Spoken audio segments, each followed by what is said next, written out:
Thank you, Honourable Deputy Speaker. Speaker. Thank you, Deputy Speaker. Sorry, Honourable Member, there's someone speaking here. Yes, Honourable Member, what are you raising on?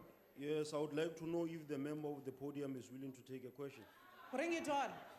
Why are you wearing the EFF regalia in the House?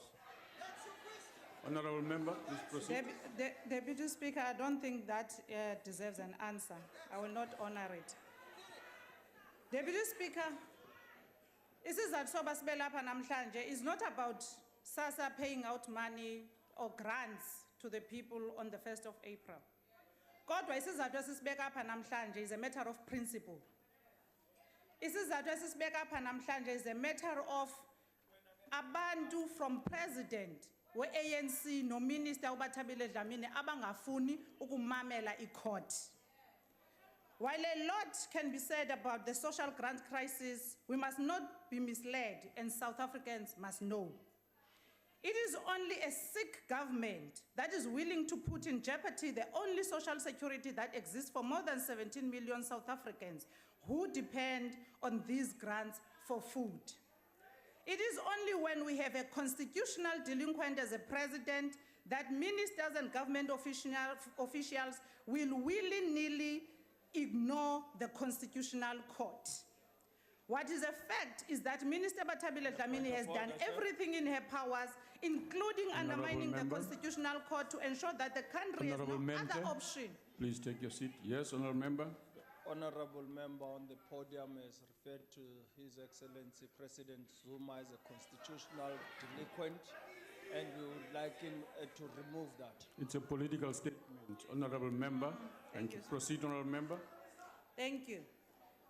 It is a fact that the Minister Bathabile Dlamini has done everything in her powers, including undermining the constitutional court, to ensure that the country has no other option but to continue with the unconstitutional and illegal contract with ECPS.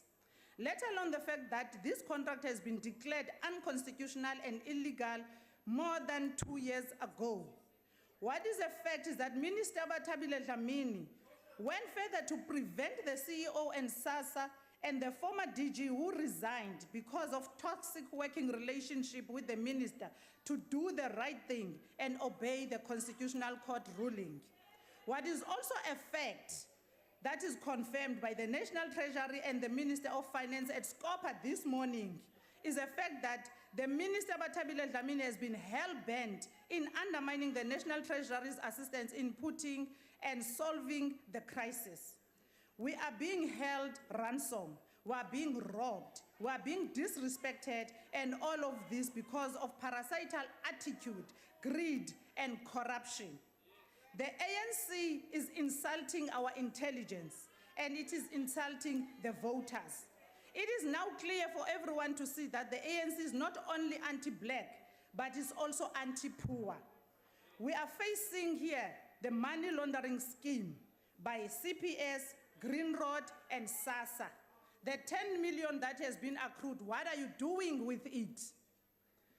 What is the greatest threat is not that grants will not be paid on 1st April, but the greatest threat is minister who is willing to be in contempt of the highest court in the land to keep a corrupt and illegal contracts that benefits their friends, their families, and close comrades. Now the step that we must put forward are, the EFF want to put on record that we want social grants to be paid on the 1st of April. Not some, but everyone.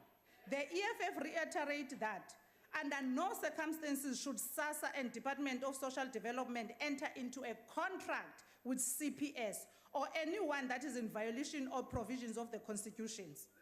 The EFF calls for Minister Bathabile Dlamini to step down with immediate effect to avoid rendering our constitutional order into a mockery.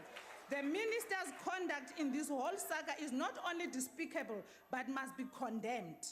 The EFF further calls for the establishment of a state bank with footprint across the country, with a cost-efficient system to pay grants through its offices, mobile operations, work with the post bank, and also more localized government structures such as municipalities.